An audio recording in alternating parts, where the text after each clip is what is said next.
صحیح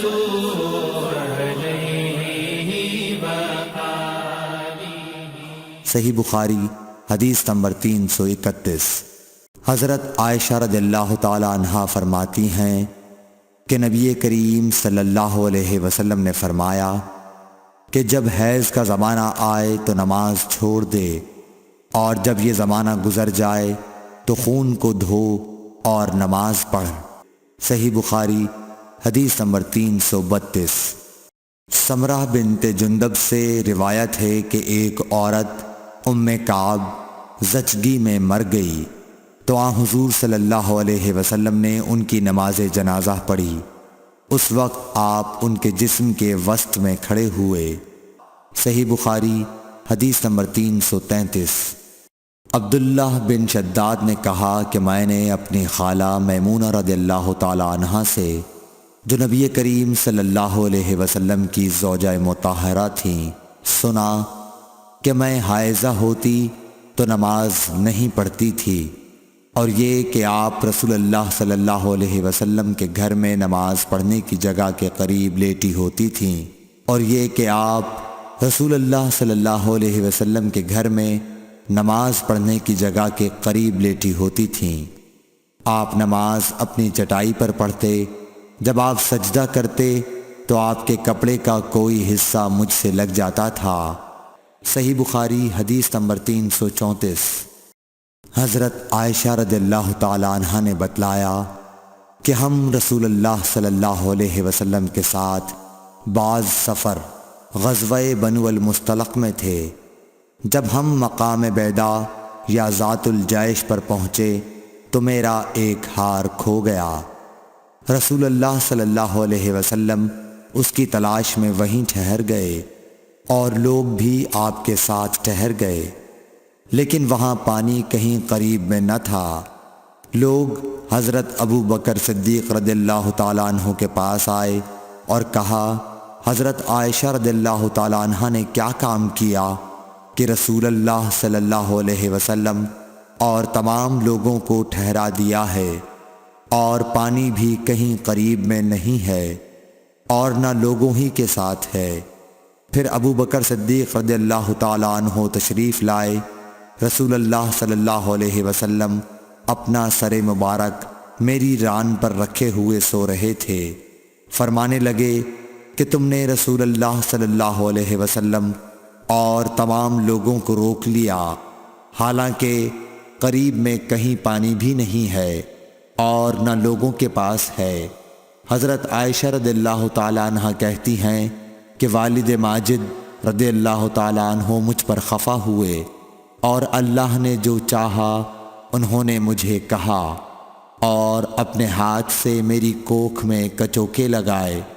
رسول اللہ صلی اللہ علیہ وسلم کا سر مبارک میری ران پر تھا، اس وجہ سے میں حرکت بھی نہیں کر سکتی تھی۔ رسول اللہ صلی اللہ علیہ وسلم جب صبح کے وقت اٹھے تو پانی کا پتہ تک نہ تھا، پس اللہ تعالیٰ نے تیمم کی آیت اتاری اور لوگوں نے تیمم کیا۔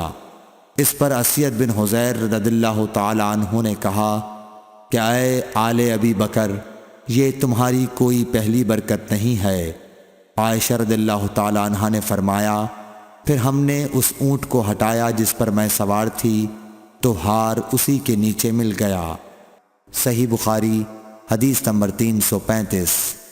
جابر بن عبداللہ نے خبر دی کہ نبی صلی اللہ علیہ وسلم نے فرمایا، مجھے 5 چیزیں ایسی دی گئی ہیں جو مجھ سے پہلے کسی کو نہیں دی گئی تھیں۔ 1 مہینے کی مسافت سے رعب کے ذریعے میری مدد کی گئی ہے، اور تمام زمین میرے لیے سجدہ گاہ اور پاکی کے لائق بنائی گئی۔ پس میری امت کا جو انسان نماز کے وقت کو جہاں بھی پالے اسے وہاں ہی نماز ادا کر لینی چاہیے، اور میرے لیے غنیمت کا مال حلال کیا گیا ہے، مجھ سے پہلے یہ کسی کے لیے بھی حلال نہ تھا، اور مجھے شفاعت عطا کی گئی، اور تمام انبیاء اپنی اپنی قوم کے لیے مبعوث ہوتے تھے، لیکن میں تمام انسانوں کے لیے عام طور پر نبی بنا کر بھیجا گیا ہوں۔ صحیح بخاری حدیث نمبر 336۔ حشام بن عروہ نے اپنے والد سے روایت کیا، وہ حضرت عائشہ رضی اللہ تعالی عنہا سے، کہ انہوں نے حضرت اسما سے ہار مانگ کر پہن لیا تھا، وہ گم ہو گیا۔ رسول اللہ صلی اللہ علیہ وسلم نے ایک آدمی کو اس کی تلاش کے لیے بھیجا، جسے وہ مل گیا۔ پھر نماز کا وقت آ پہنچا اور لوگوں کے پاس جو ہار کی تلاش میں گئے تھے پانی نہیں تھا۔ لوگوں نے نماز پڑھ لی اور رسول اللہ صلی اللہ علیہ وسلم سے اس کے متعلق شکایت کی۔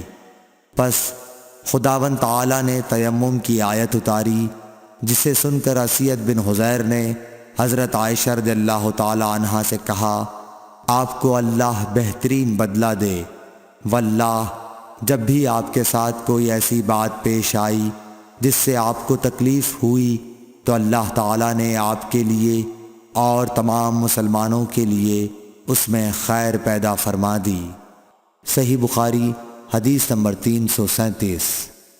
ابن عباس رضی اللہ تعالیٰ عنہ کے غلام عمیر بن عبداللہ نے کہا کہ میں اور عبداللہ بن یسار، جو کہ حضرت میمونہ رضی اللہ تعالیٰ عنہا زوجہ نبی کریم صلی اللہ علیہ وسلم کے غلام تھے، ابو جہیم بن حارث بن سما انصاری صحابی کے پاس آئے۔ انہوں نے بیان کیا کہ نبی کریم صلی اللہ علیہ وسلم بار جمل کی طرف سے تشریف لا رہے تھے۔ راستے میں ایک شخص نے آپ کو سلام کیا، یعنی خود اسی ابو جہیم نے، لیکن آپ نے جواب نہیں دیا۔ پھر آپ دیوار کے قریب آئے اور اپنے چہرے اور ہاتھوں کا مسح کیا، پھر ان کے سلام کا جواب دیا۔ صحیح بخاری حدیث نمبر 338۔ ایک شخص عمر بن خطاب کے پاس آیا اور عرض کی کہ مجھے غسل کی حاجت ہو گئی اور پانی نہیں ملا، تو میں اب کیا کروں؟ اس پر عمار بن یاسر رضی اللہ تعالیٰ عنہ نے حضرت عمر بن خطاب رضی اللہ تعالیٰ عنہ سے کہا، کیا آپ کو یاد نہیں جب میں اور آپ سفر میں تھے، ہم دونوں جنبی ہو گئے، آپ نے تو نماز نہیں پڑھی، لیکن میں نے زمین پر لوٹ پوٹ لیا اور نماز پڑھ لی۔ پھر میں نے نبی کریم صلی اللہ علیہ وسلم سے اس کا ذکر کیا تو آپ نے فرمایا کہ تجھے بس اتنا ہی کافی تھا، اور آپ نے اپنے دونوں ہاتھ زمین پر مارے، پھر انہیں پھونکا اور دونوں سے چہرے اور پونچھوں کا مسح کیا۔ صحیح بخاری حدیث نمبر 339۔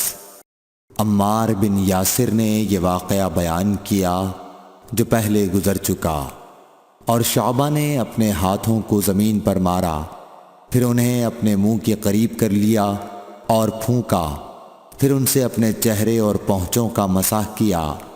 اور نضر بن شمیل نے بیان کیا کہ مجھے شعبہ نے خبر دی حکم سے کہ میں نے زر بن عبداللہ سے سنا، وہ سعید بن عبد الرحمن بن ابزہ کے حوالے سے حدیث روایت کرتے تھے۔ حکم نے کہا کہ میں نے یہ حدیث ابن عبد الرحمن بن ابزہ سے سنی، وہ اپنے والد کے حوالے سے بیان کرتے تھے کہ عمار نے کہا جو پہلے مذکور ہوا۔ صحیح بخاری حدیث نمبر 340۔